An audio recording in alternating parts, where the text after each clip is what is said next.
Here's the news at 4. First, the highlights. Wife of the president meets traditional rulers, religious leaders in Lagos.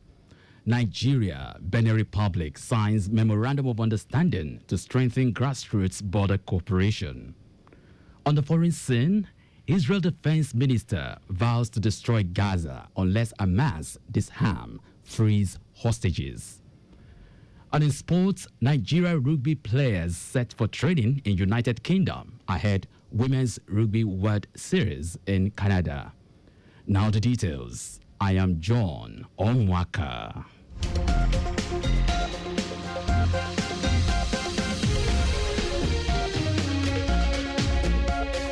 As part of her state visit, wife of the president, Oluremi Tinubu, held an interactive session with traditional rulers and religious leaders in Lagos State. Mrs. Tinubu arrived Lagos Thursday night on a 3-day working visit to Lagos. While addressing the attendees, Mrs. Tinubu described the meeting as important for her because she always meets with the custodian of the land as well as faith-based leaders to intimate them of her programs under the Renewed Hope initiative and get feedback from them. She highlighted advocacy for alternative high schools for girls, emphasizing the need for state governments to replicate such to reduce the number of out-of-school children across the country. Mrs. Tinubu also pledged to partner with Universal Basic Education Commission, UBEC, and state governments to sustain second-chance schools and strengthen girls' child education. Through the Renewed Hope initiative, we've been able to change the mindset even of opposition states.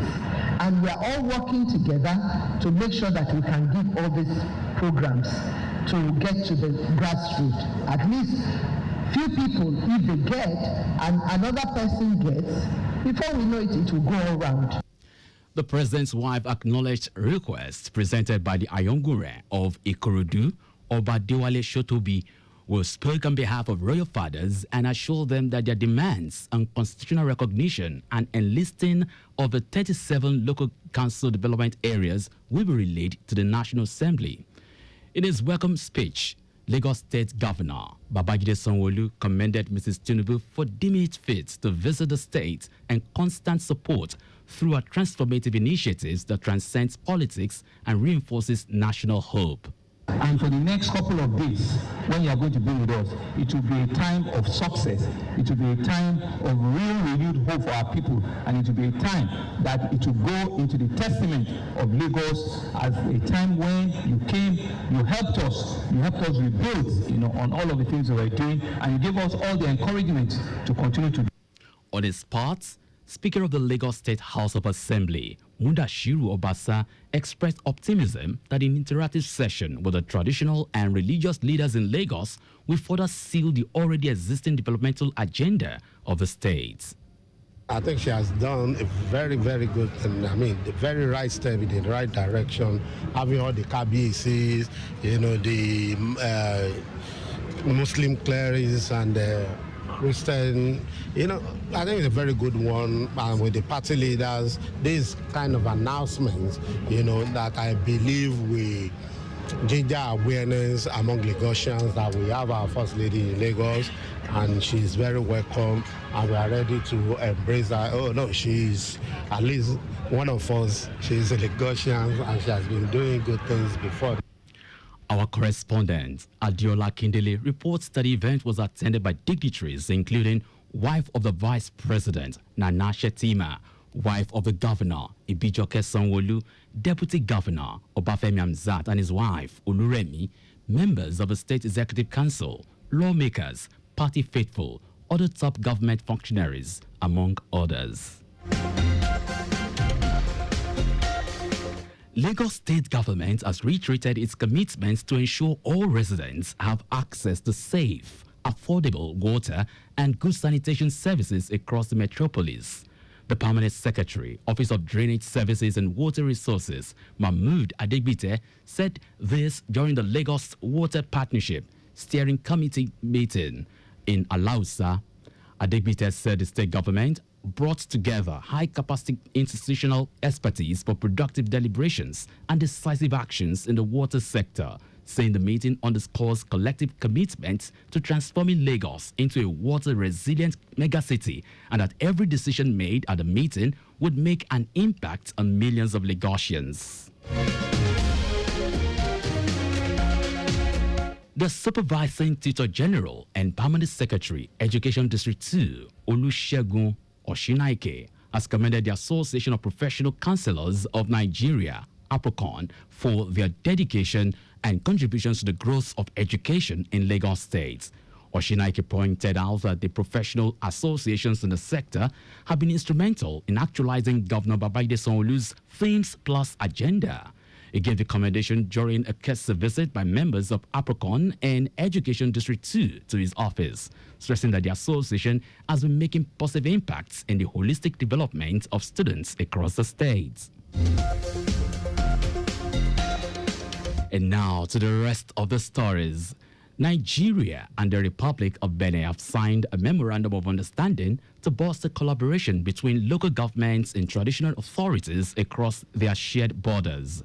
The agreement was signed to formalize efforts to deepen grassroots development, to deepen grassroots level ties under the African Union Convention on Cross-Border Cooperation, the Economic Community of West African States Cross-Border Cooperation Initiatives, and the Nigeria-Benin Cross-Border Cooperation Agreement.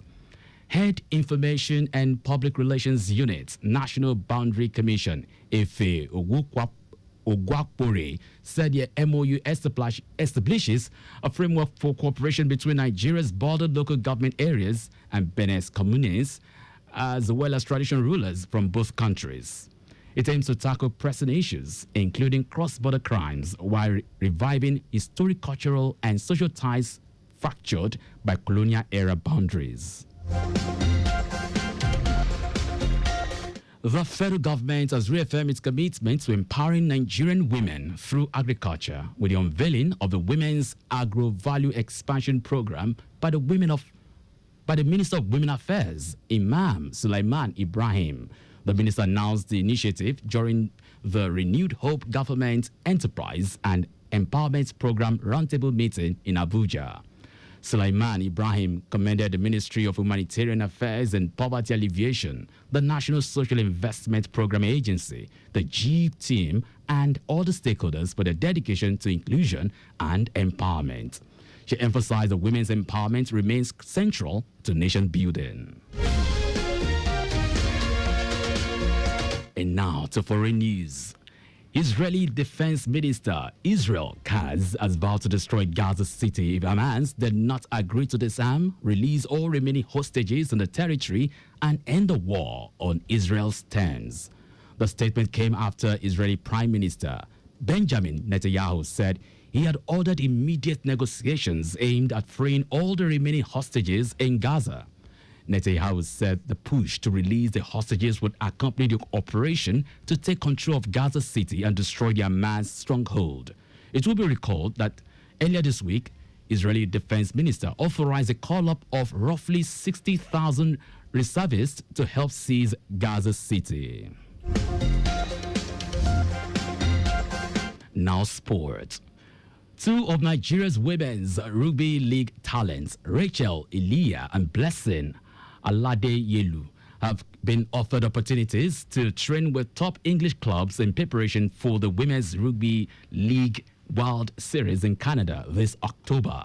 This was contained in a statement made available by the Nigeria Rugby League. Both players are part of Nigeria's women's national team, which will face tough opposition, including Ireland, Canada, and Fiji in historic competition where the winner qualifies for the 2026 Rugby League World Cup in Australia. Meanwhile, Elia will play local for Echo Trinity as emerged as the top try scorer in the Nigeria Women's Rugby League, while Aladeyelu will represent the Lagos Bulls, is recognized for strength and versatility. Nigerian coach Bolu Fagbunro has said the focus of their United Kingdom stint will be intensive training rather than immediate playing contracts. And that's our news at 4. But just before we go, ensure the registration mark on your vehicle is clear and visible at all times. You can follow us on like all our various social media platforms. X at Traffic Radio 961, Facebook Lagos Traffic Radio 96.1 FM, Instagram Lagos Traffic Radio 961.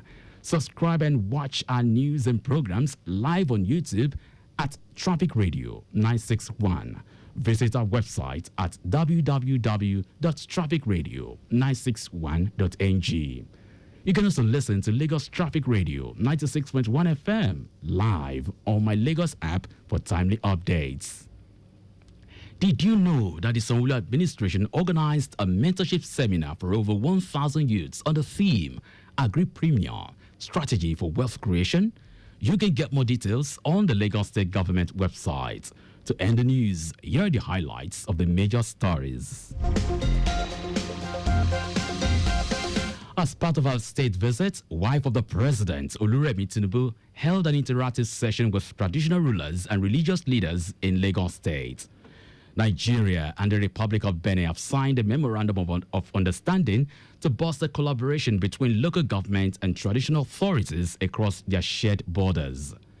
We also told you Israeli Defense Minister Israel Katz has vowed to destroy Gaza City if Hamas did not agree to disarm, release all remaining hostages in the territory, and end the war on Israel's terms. And in sport, two of Nigeria's women's rugby league talents, Rachel Iliya and Blessing Aladeyelu, have been offered opportunities to train with top English clubs in preparation for the Women's Rugby League World Series in Canada this October. For contact with the newsroom, send a message to info@trafficradio961.ng. That ends the news broadcast compiled by Adesua Ejoyoka. I am John Omoaka. Thank you very much for listening.